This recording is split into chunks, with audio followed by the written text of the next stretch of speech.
Member for Brantford-Brant. Thank you, Speaker. My question is for the Minister of Indigenous Affairs and Northern Development.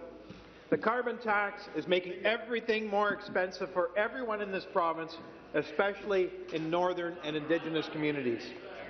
The cost of transporting goods in Northern Ontario is already much higher than in any other part of the province. Individuals in these communities often travel by car, and in many cases larger vehicles for safety due to the many back roads and unpredictable weather conditions. But, Speaker, the federal government is ignoring these concerns. We know that the people of Northern Ontario deserve better.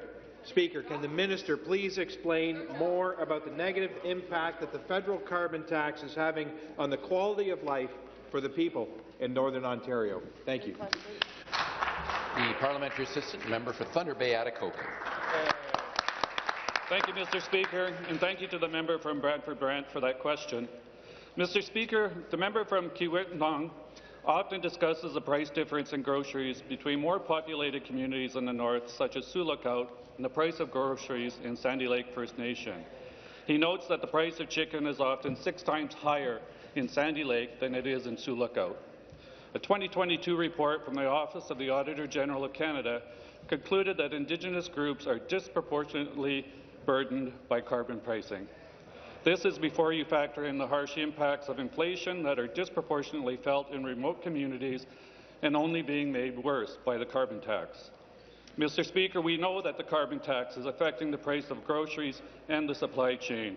We continue to call on the members of the Liberals and NDP to support our government's call to axe the carbon tax once and for all of Canadians. Hear, hear.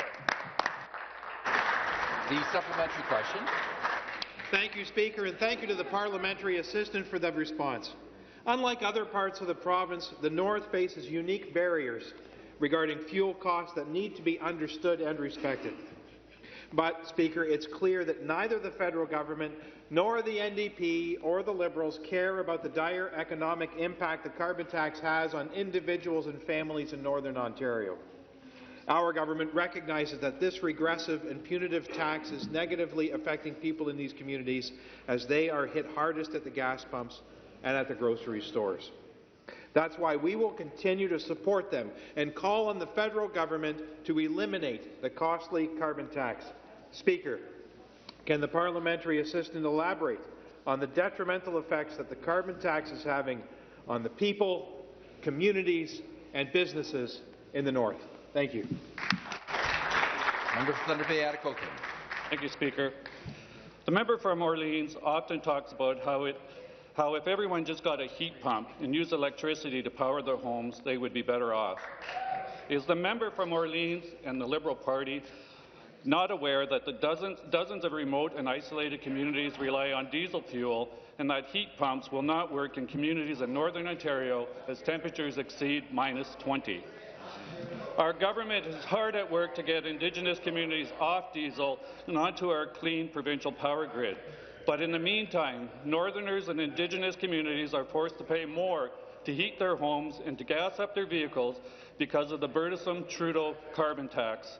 Members in my riding have routinely called me to say that it's an additional $450 just in carbon tax to heat their homes.